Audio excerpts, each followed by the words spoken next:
All right, take two. I did a video on this nastiness going on between Warner Brothers and Cyborg actor Ray Fisher.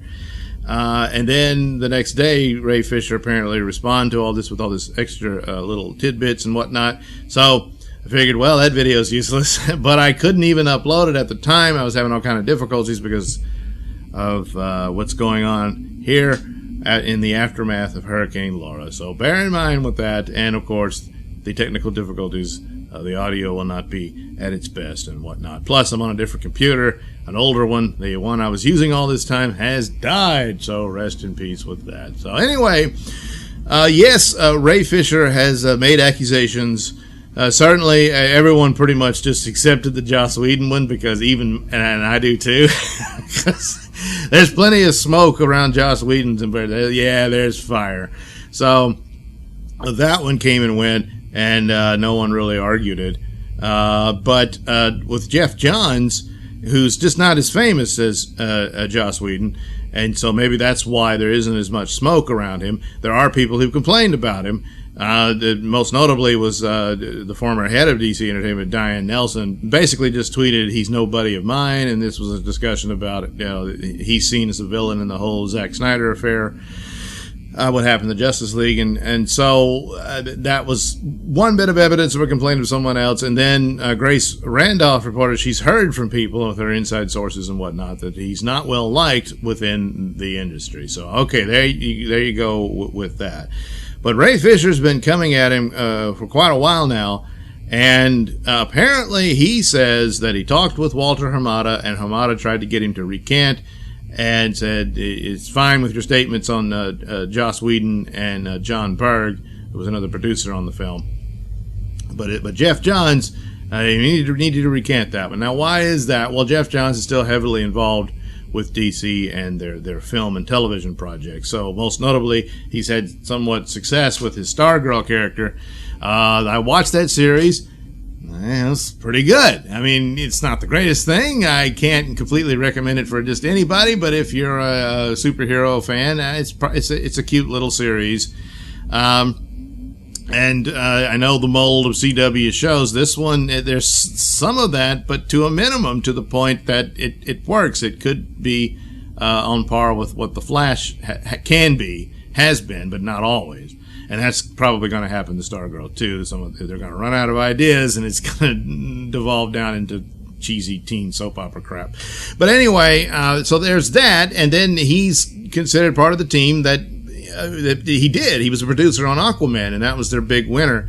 So, and he's involved with the script on Wonder Woman 1984. So it's kind of tough to pull that tooth, But Ray Fisher apparently wants him gone. I'm not sure what it is that'll satisfy him. He did call for an investigation. He got it.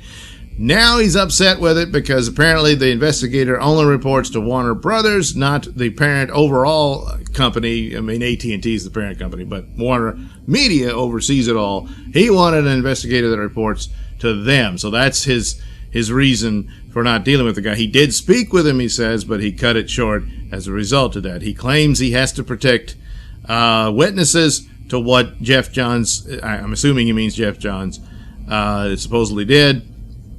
To a certain extent, there could be truth to that, of people whose jobs could be on the line and this sort of thing. But the idea that you're talking directly to Walter Hamada and you can't say what's what, I mean, he's never been specific as to what it was that Jeff Johns did. He says Jeff Johns threatened his career. But even that, if you see that specific accusation, no, it isn't, because he says it's a thinly veiled threat. That could be up to interpretation. Now, he now says that he openly gloated, apparently to him, and I don't know if this is at that meeting. I'm trying to remember exactly when this would have been, or it's afterwards. I don't remember about that he had a new Cyborg for the Doom Patrol TV series, or for the DC Universe streaming service at the time, and now it's all HBO Max. DCU is I think done, but the show will go on, and he's a producer on that, and so they got a new Cyborg, and so he took that as a threat. Is that the threat? Because look, CW has been doing shows. They got their own Superman. Is that a threat against Henry Cavill? I don't know. And now at the beginning, they were very strict about this. It's like, Arrow had Deathstroke as a main villain, and then they made them take it away because Deathstroke was going to be a part of the DCEU. He was going to be in Ben Affleck's Batman film. Well, all that fell apart, so Deathstroke could come back. But now the attitude is very different because they've embraced the multiverse concept, and so you can have different versions of the characters going forward. And of course, as it stands, there's like there's at least 2 Batman, because Affleck's Batman will not only be in the Snyder Cut, of course, but he's also going to reprise the role for the Flash movie. And then so will Michael Keaton. So it's time for a Batman TV show. So if they're willing to do all of that, the idea that there's another Cyborg for Doom Patrol, which, why is Cyborg in Doom Patrol? I don't know. Why wasn't he in Titans? I don't know. But anyway, that's how it rolled out. The idea that they would do that is not necessarily damaging to Ray Fisher's potential as Cyborg. What is damaging is his burning bridges. I mean, at this point, with Walter Hamada, which Warner Brothers put out a statement saying they denied that he threw, Berg and Whedon under the bus and said, you got to recant on Johns. So somebody's lying. Is it Fisher or is it Hamada? And at this point, standing by his own, that's like saying Walter Hamada's a liar. So how do you move forward like that? So the odd thing about all of this, because there again, don't know what happened, and he tells Hamada that you weren't there. You were, Fisher, and you got to be specific and make your points, and burden of proof's on you and all that. And then, I was protecting people. Well, not really, because you voiced all of this. I mean, Henry Cavill, apparently the rumor was they were threatening with a Supergirl movie. They can dump him like a rock and all this stuff, and maybe that's what the case was, but boy, looks like he might have played it better. But then recently Jason Momoa says, I stand with Ray Fisher. So that's a big bit of muscle there, because he has the $1 billion Aquaman film under his belt. But then so does Jeff Johns, in a way. So what do you do? But if that's the kind of pull you need, maybe that'll work to a certain extent. But is he a witness to some of this? Then there you go. That's pretty damn good.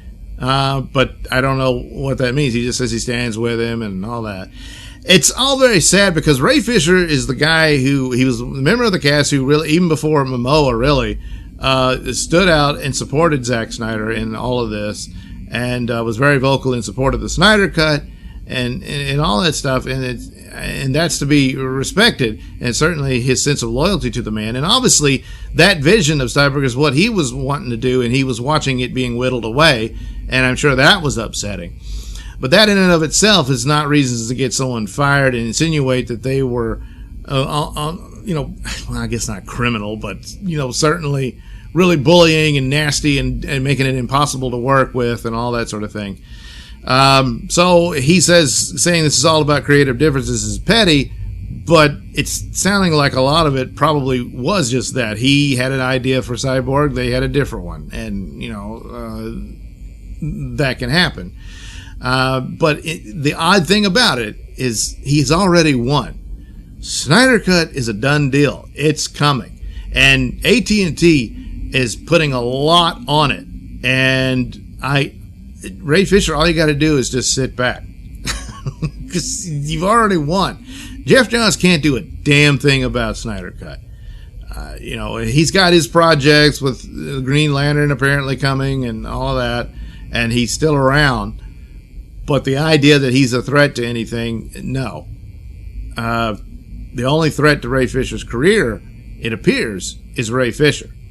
And so, again, you won. And based on the performance of this film and whatnot, there might be an appetite for more of your Cyborg. That being said, if there's still forces, and maybe he's just good, God, he's so difficult to work with, but he doesn't have Momoa muscle. Momoa has $1 billion film. So he can make demands and be crappy to people if he wants to be. That's what, the story repeats itself over and over again with Hollywood and all that. So, but Fisher's not in that position.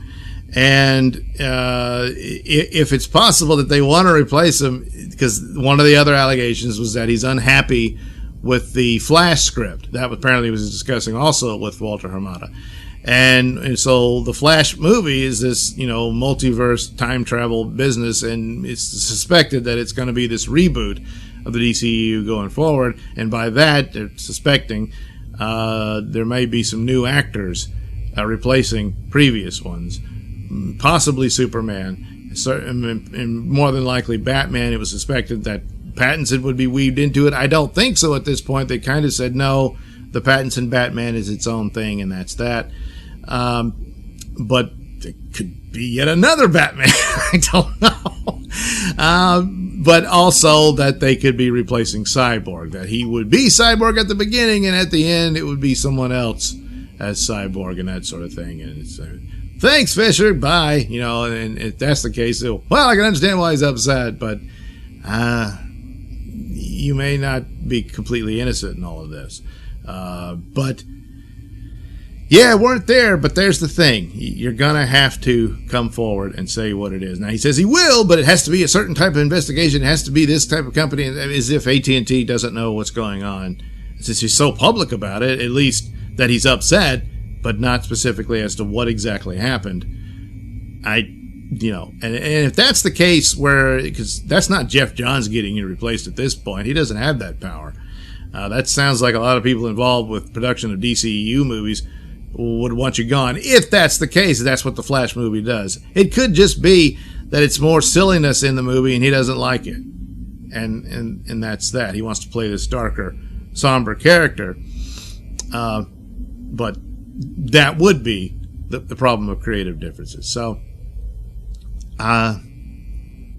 it's just an odd situation, especially since, like I said, Ray Fisher won. The Snyder Cut won. And based on that performance, it does so well and serves HBO Max, which is exactly what AT&T wants. He really is going to have a lot of muscle, and can possibly get a Cyborg feature out of this, or a series, whatever they're going to do going forward with this. And certainly with more Justice League films, he'd be in that. So, yeah, I don't know what all this is, but there again, when you're the accuser, you got to bring the goods, and you're going to have to put it up front. And right now, I'm just not seeing it. So, it's odd, because he already won. Anyway, there you go. Of course, by the time it may take several days to get this one loaded, and then it'll all change, and he'll have, videotape of Jeff Johns threatening him and all this stuff. Who knows? It might be. But anyway, there's my rather insignificant 2 cents on the whole thing, and we'll see how it plays out.